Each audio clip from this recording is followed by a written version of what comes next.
Berjumpa dengan channel Klavo Sukacita.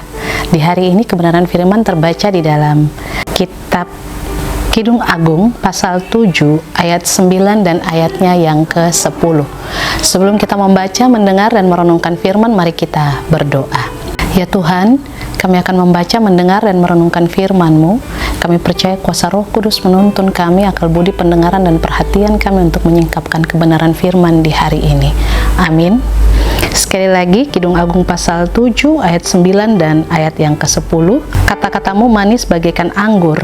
Ya, anggur itu mengalir kepada kekasihku dengan tak putus-putusnya, melimpah ke bibir orang-orang yang sedang tidur. Kepunyaan kekasihku aku, kepadaku gairahnya tertuju. Demikian firman Tuhan. Yang dikatakan berbahagia adalah setiap kita yang telah membaca, mendengar, merenungkan, serta melakukan firman di dalam kehidupan setiap hari. Pemirsa channel Klavo Sukacita yang diberkati Tuhan, dari bacaan firman hari ini, tema bagi kita dari pembacaan kita adalah cinta membawa sukacita. Cinta membawa sukacita. Dari bacaan kita secara khusus, kalau dapat dilihat mulai daripada ayat yang ke-6, adalah ungkapan pujian yang disampaikan mempelai laki-laki kepada mempelai perempuan, atau dari kekasih kepada kekasihnya. Ungkapan rasa cintanya, rasa sayangnya, dan mengumpamakan kemolekan tubuhnya sebagai sesuatu yang memberikan rasa kepuasan pada dirinya. Secara khusus pada ayat yang ke-9 dikatakan bahwa kata-katamu manis bagaikan anggur. Anggur ini dilambangkan sebagai sesuatu yang memberikan kesetiaan, yang membawa sukacita, dan menjadi penopang yang mendatangkan kebaikan. Dan biasanya anggur itu diberikan pujian oleh seorang perempuan, seperti dalam pembacaan di dalam Mazmur 128 pada ayat yang ke-4 yang dikatakan bahwa istrimu sebagai pohon anggur yang subur. Nah, ini juga gambaran yang diberikan oleh mempelai laki-laki kepada perempuan, atau kekasih dari pihak lelaki kepada pihak perempuan, yang digambarkan bahwa kata-katanya manis bagaikan anggur. Artinya dari sebuah perkataan itu menyenangkan hati orang yang mendengarkan, secara khusus kekasihnya. Kata-kata itu memberikan sukacita, memberikan motivasi, memberikan semangat kepada kekasihnya. Dan kepunyaan kekasihku aku, kepadaku gairahnya tertuju.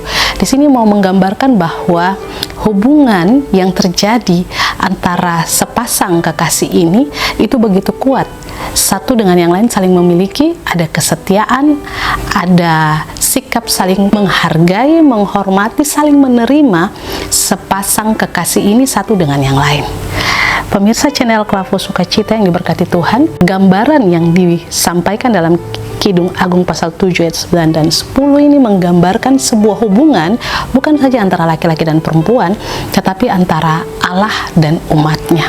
Hubungan antara Allah sebagai pihak laki-laki dan jemaat atau umatnya sebagai pihak perempuan, di mana Allah memuji ciptaannya, dan di dalam puji-pujian yang digambarkan melalui pembacaan ini harus ada sebuah timbal balik, sebuah kesetiaan yang harus terjalin, seperti yang disampaikan di ayat 10, kepunyaan kekasihku aku, kepadaku gairahnya tertuju. Bahwa Tuhan itu satu-satunya di dalam kehidupan kita, dan hanya kepada Tuhan saja kita pergi, hanya kepada Tuhan hati kita terpaut, hanya kepada Tuhan mempelai laki-laki itu kita bergantung sepenuhnya. Hidup kita sungguh-sungguh hanya kepadanya. Pemirsa channel Klavo Sukacita yang diberkati Tuhan, demikian hidup kita dengan Tuhan. Kebergantungan kita yang sungguh kepada Tuhan, bahwa kita tidak bisa hidup tanpa Tuhan, bahwa cinta dan hidup kita hanya sepenuhnya untuk Tuhan, bahwa kepada Tuhan gairah kita itu sangat hebat dan luar biasa. Dengan demikian, dalam sebuah hubungan yang intim, maka segala janji-janji Tuhan itu akan terus menjadi nyata dalam kehidupan kita. ada hubungan yang timbal balik dari pihak Allah kepada kita manusia. Ia mendengar doa kita, Ia menjawab doa kita, Ia menuntun hidup kita, Ia memberkati kita, pekerjaan kita, rumah tangga kita, dan segala sesuatu yang kita kerjakan. Kasih karunia-Nya senantiasa menaungi hidup kita. Tuhan memberkati kita. Amin. Bapa di sorga, terima kasih untuk kebenaran firman di hari ini. Roh-Mu senantiasa menuntun kami sehingga kami memiliki hati yang senantiasa bergairah kepada Tuhan, sehingga membangun hidup dengan Tuhan bukanlah sesuatu yang dipaksakan, tetapi itu adalah sebuah hubungan yang harus kami lakukan, sebab tanpa Tuhan kehidupan kami sia-sia dan tidak berarti. Pimpin dan tuntun kami ya Tuhan dalam hidup, kerja, dan karya kami kini dan selama-lamanya. Amin. Shalom. Tuhan berkati.